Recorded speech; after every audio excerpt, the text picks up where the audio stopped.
Guys, welcome back.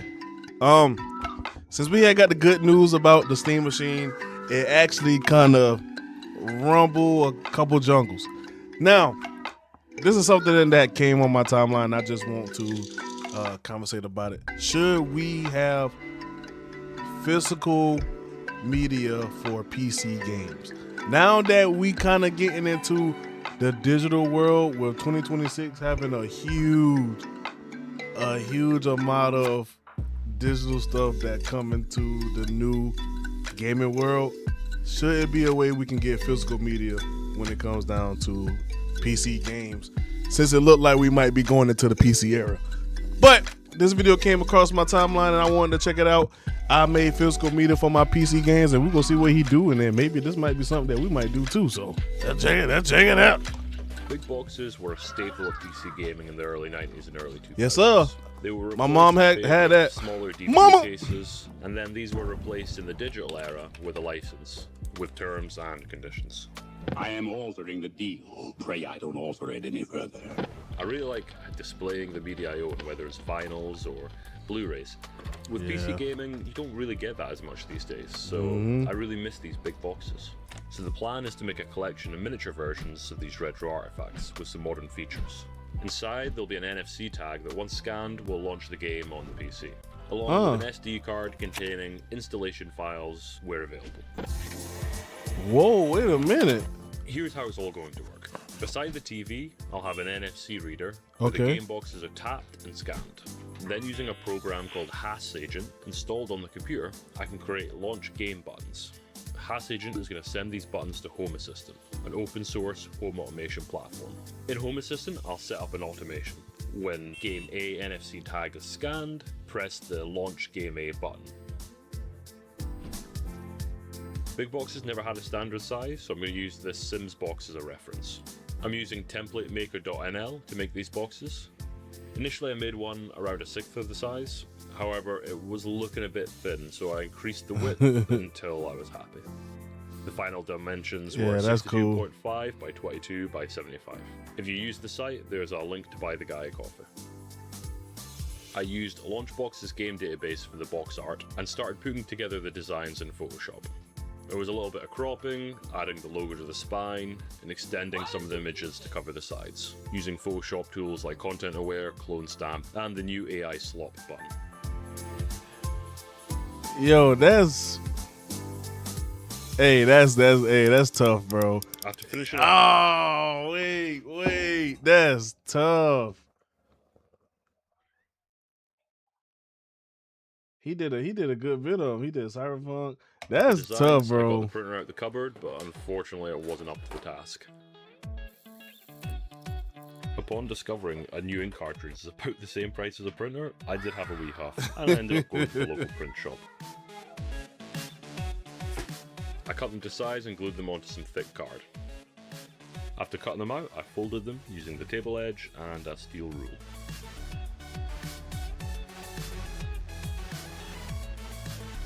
Then I stuck the NFC stickers to the inside of the box, which once scanned will launch the game.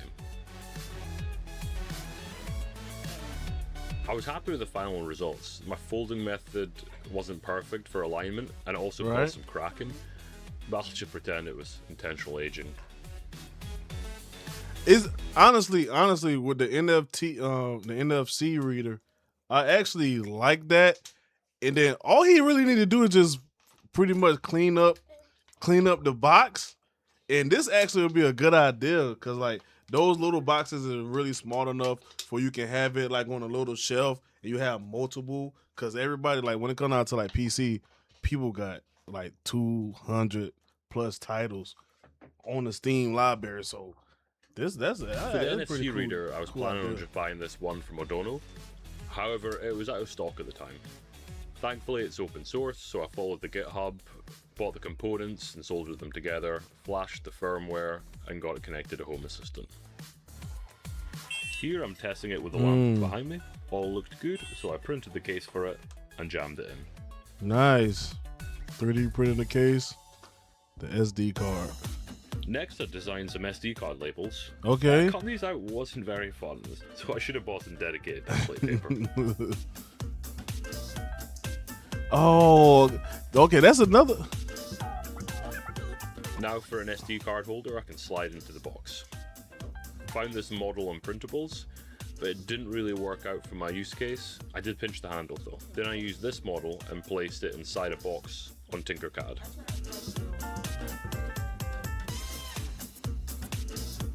After printing, I removed the supports and sanded them down a little. Then I spray painted them to roughly match the color of the boxes. That's cool, bro. That's cool, bro. I like this, man. While on the subject of 3D printing, I also found this great OpenSCAD design to create custom display shelves. I was just not talking about display shelves, and he ended up printing out display shelves for him too. Next, using GOG, a DRM-free game store, I downloaded the installers and put them on the SD cards. Download and games install like now. Worms Armageddon, I just transferred the whole folder over. On the PC, I've got Hass Agent installed, and here I can create commands and send them to Home Assistant. The command is really simple, it's just the file path of the games.exe. For Steam games like Super Meat Boy, I was able just to use the .exe, but It Takes Two wasn't opening outside of Steam. For these games, I used the command start Steam // run game ID / the game ID, which I found on steamdatabase.info. Once I clicked store and activate commands, these were sent to Home Assistant, where I can press a button and it'll launch the game. That's not bad With all though. the individual components complete, now it was time just to link all of these processes together. While monitoring the tag section in Home Assistant, I scanned a game box, and once it appeared, I created a simple automation. When this tag is scanned, press the button to launch the game. I actually also ended up writing new data on these tags with my phone, so the tag's name was the game's name rather than a string of letters and numbers.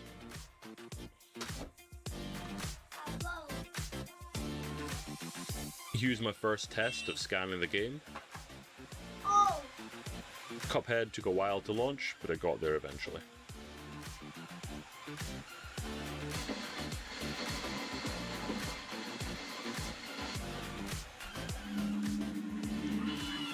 it Now load, it's time just to package load all up. this up. I'm a big proponent of physical media. I think you should own what you buy. Unfortunately, companies have used the digital era to strip rights from their consumers. Licenses have replaced ownership. Steam is the darling of the video game industry, and they're very trustworthy. But one day, when Gable no longer is here, who knows what the future of Steam will hold? GOG, on the other hand, offer DRM-free games. This means you can download a .exe installer and keep that game forever, never having to rely on servers going offline, licenses being revoked, or potential future censorship. Going forward, if a game's on GOG, that's my first preference. What about games you already own on other platforms? I have GTA San Andreas. I'll open Steam, that'll open Rockstar Launcher, which always logs me out for some reason. I'll open my password manager, I'll sign in, and eventually I'm allowed to play my game. That is so cool, man. That. I've bought this game on PS2, Xbox 360, Android, and PC. And you're still checking if I'm allowed to play. Nava.exe that just works. Anyway, that's them all assembled in their wee boxes, looking pretty on their wee shelves. Yeah, that's cool, man.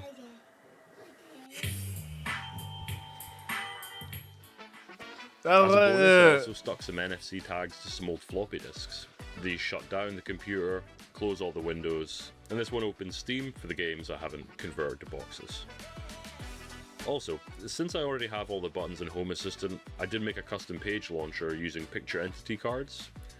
I'm not sure I'll ever use this, as it's kind of the opposite point of this project, but all the buttons were already in Home Assistant, so I thought I'd make a dedicated page for them.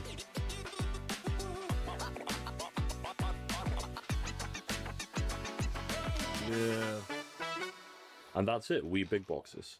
I'm really pleased with how these came out. I like some it of the too. worn edges being Yeah. a little.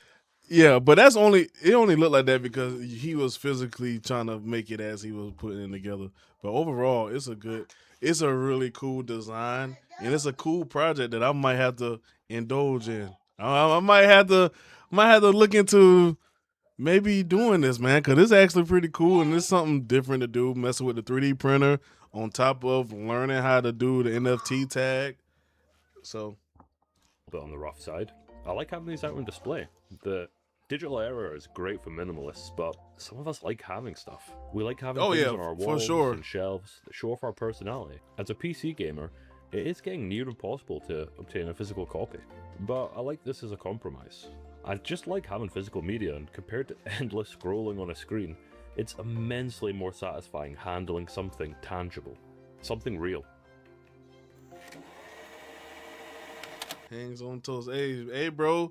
Hey, shout out to you, man. Even though I know this, like this video just finally came, finally found me, and yeah, I actually like this, bro. This is actually a pretty cool idea to actually trying to have physical media when it comes down to PC games, because now we get into a PC world.